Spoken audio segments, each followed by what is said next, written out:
To state Clique Ramsey theory, instead of coloring the vertices of our graphs, in this chapter we will color their agencies. We will see that this leads to a completely different set of problems. Our first excursion into the land of infinite graphs is also part of this chapter. Ramsey theory for finite graphs. Example 13.1. 6 people are waiting in the lobby of a hotel. Prove that there are either 3 of them who know each other or 3 of them who do not know each other. This statement is far from being obvious. We could think that maybe there is some case in which everyone knows roughly half of the other people, and in the company of any 3 people, there will be 2 people who know each other, and 2 people who do not. We will prove, however, that this can never happen. Solution of example 13.1. Take a case 6 so that each person corresponds to a vertex. Color the edge joining A and B red if A and B know each other and blue if they do not. Do this for all 15 edges of the graph. The claim of the example will be proved if we can show that there will always be a triangle with monochromatic edges in our graph. Take any vertex V of our bicolored graph. As V is of degree 5, it must have at least 3 edges adjacent to it that have the same color. Assume without loss of generality that this color is red. Let X, Y, and Z be the endpoints of 3 red edges adjacent to V. The reader can follow our argument in figure 13.1, where we denoted the red edges by solid lines. Now,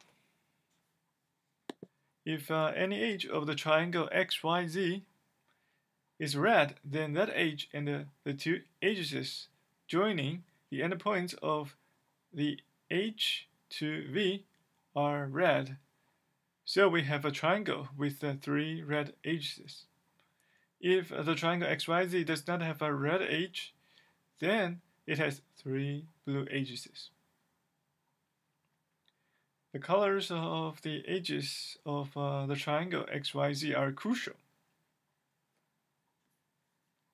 This beautiful proof is our first example in Ramsey theory. This field is named after Frank Plumpton Ramsey, who was the first one to study this area at the beginning of the 20th century. We point out that the result is tight. That is, if there were only 5 people in the lobby of the hotel, then the same statement would be false. Indeed, take a K5 and draw it as a regular pentagon and its diagonals. Color all 5 sides red and all 5 diagonals blue. As any triangle in this graph contains at least one side and at least one diagonal, there can be no triangles with monochromatic edges. Instead of taking a K6 and coloring its edges red and blue, we could have just taken a graph H on 6 vertices in which the edges correspond to people who know each other. In this setup, the edges of H correspond to the formal red edges, and the edges of the complement of H correspond to the formal blue edges. As a complete subgraph is often called a clique. The statement of example 13.1 can be reformulated as follows.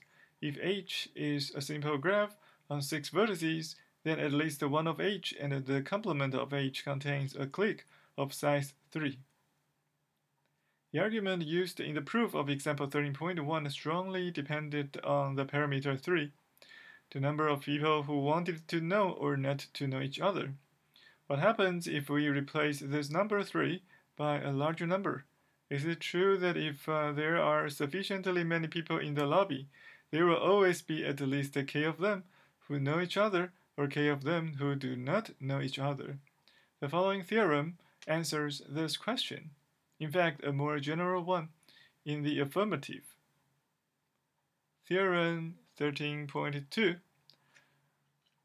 Ramsey theorem for graphs. Let k and l be 2 positive integers, both of which is at least 2. Then there exists a minimal positive integer, r of kl, so that if we color the edges of a complete graph with r of kl vertices red and blue, then this graph will either have a kk subgraph with only red edges, or a KL subgraph with only blue edges. Note that any non-empty set of positive integers has a minimal element. Therefore, if we can show that there exists at least one positive integer, with the desired property, then we will have shown that a minimal such integer exists. Example 13.3. Example 13.1 and the discussion after it shows that R of the 3 is equals to 6. We also have a trivial fact that R of 2 equals to 2, relating to the graph with 1h.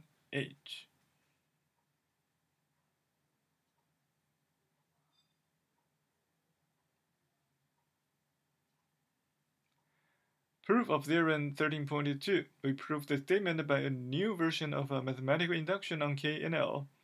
This induction will run as follows. First, we prove the initial conditions that R of K2 and R of 2L exist for all K and all L. Then we prove the induction step that if R of KL-1 exists and also R of K-1L exists, then R of KL also exists. To see that the initial conditions hold, note that R of K2 is equals to K, and similarly R of 2L is equals to L. Indeed, either all agencies of a KK are red, and then it has a KK subgraph with all agencies red, or at least one of its agencies is blue, in which case it has a K2 subgraph with all agencies blue. Analogous argument works for R of 2L. We prove the induction step by showing that R of KL is less than or equals to R of KL-1 plus R of K-1L. Indeed, take a complete graph with R of KL-1 plus R of K-1L vertices. Take one of its vertices and call it V, as V has degree R of KL-1 plus R of K-1L minus 1. It has either at least R of KL-1 blue agencies adjacent to it, or has at least R of K-1L red agencies adjacent to it. In the first case, let B denote the R of KL-1 element set of the other endpoints of these blue agencies. Then, by the definition of R of KL-1, the set B either contains a monochromatic red KK, and we are done, or a monochromatic blue KL-1, which can be completed to a monochromatic blue KL by adding the vertex V, and we are done again. In the second case, let R denote the R of K-1 element set of the other endpoints of these red agencies. Then again, R either contains a monochromatic blue KL, and we are done, or a monochromatic red K-1, which can be completed to a monochromatic red KK by adding the vertex V, and we are done again. So 13.1 is proved. Therefore, the induction step is proved, and therefore the theorem is proved.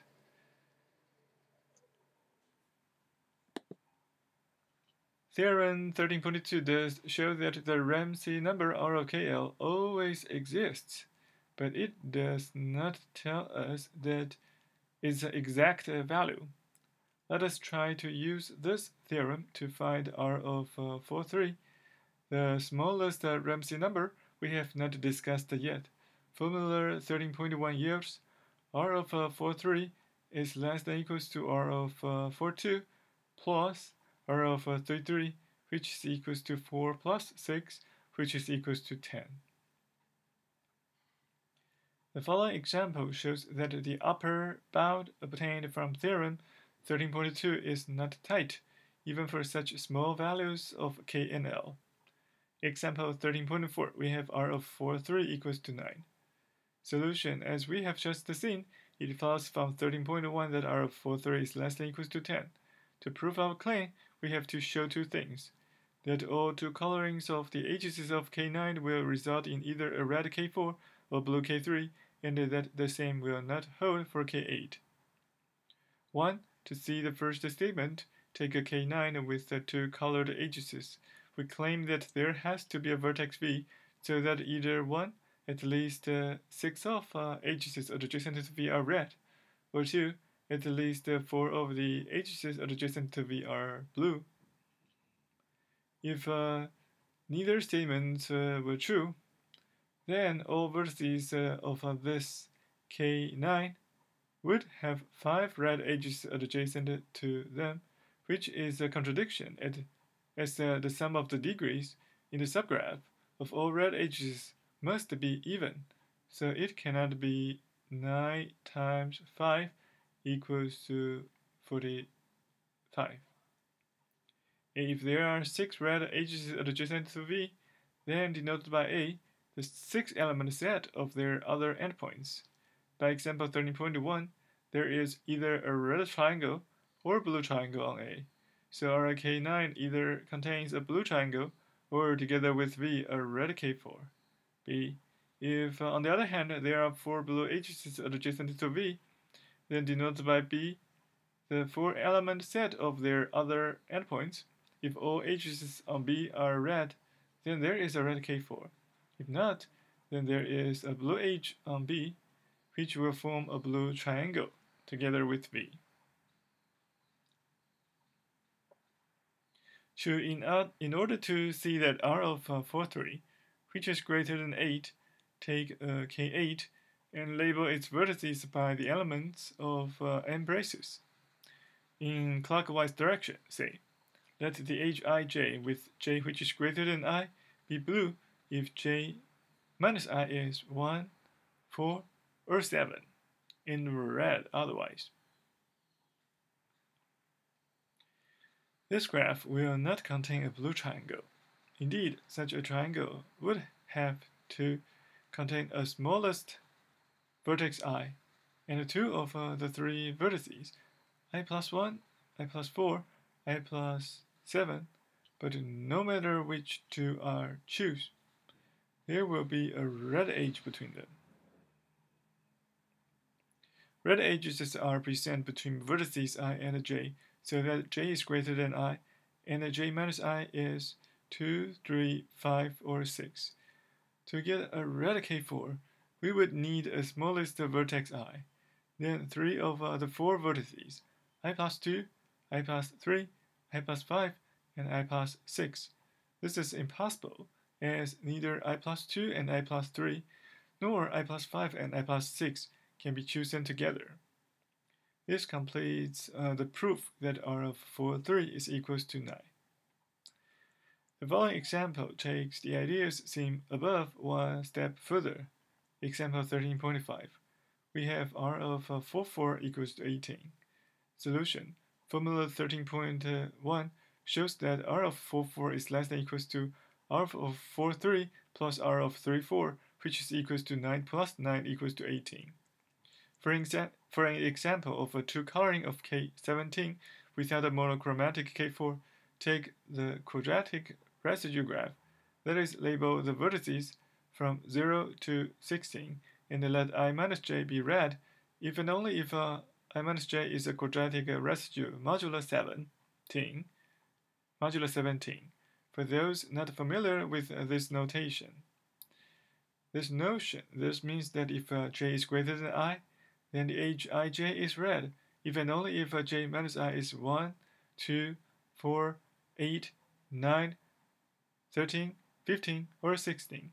Since if we divide the square of an integer by 17, the remainder will always be one of these 8 values. A tedious, but conceptually not difficult, analysis of all cases shows that there will be no K4 with monochromatic edges in this graph. We have seen that R of 22 equals to 1, R of 33 equals to 6, and R of 44 equals to 18. The exact values of R of kk are not known if k is greater than or equals to 5. The difficulty of this problem is illustrated by the following famous quote of Paul Erdős. Assume an evil spirit orders us to compute R of 5, or else he will destroy all mankind. It may then be best if all mathematicians and computers start working on the answer. If, however, he orders us to compute R of 6, then we had better think about how to destroy him before he destroys us. Can we at least find some bounds for the symmetric Ramsey numbers, R of kk, With the methods of this section, we can mostly hope for upper bounds. They will be consequences of formula 13.1. Theorem 13.6. Let k and l be positive integers larger than 1. Then r of kl is less than or equals to k plus l minus 2, choose k minus 1. Proof. As the reader probably guessed, we will prove this statement by the same kind of induction on k and l as we proved the theorem 13.2. If k is equals to 2, our claim reduces to r over 2l, which is less than or equals to l, choose 1 which is equals to l, which is trivially true. By symmetry, the statement is also true if l is equals to 2. Now, let us assume that the statement is true for r of k l minus 1 and for r of k minus 1 l, and prove it for r of kl. Applying formula 13.1 and the induction hypothesis, we get r of kl is less than or equals to r of kl minus 1 plus r of k minus 1l, which is less than or equals to k plus l minus 3, choose k minus 1, plus k plus l minus 3, choose k minus 2, which is equals to k plus l minus 2, choose k minus 1, which is precisely what we wanted it to prove. Corollary 13.7. For all integers k which is greater than or equals to 2, the inequality r of kk is less than or equals to 4 to the k minus 1 holds. Proof. By theorem 13.6, we obtained r of kk is less than or equals to 2k minus 2, choose k minus 1, which is less than or equals to 4 to the k minus 1. A technique for proving lower bounds for Ramsey numbers will be introduced in Chapter 15.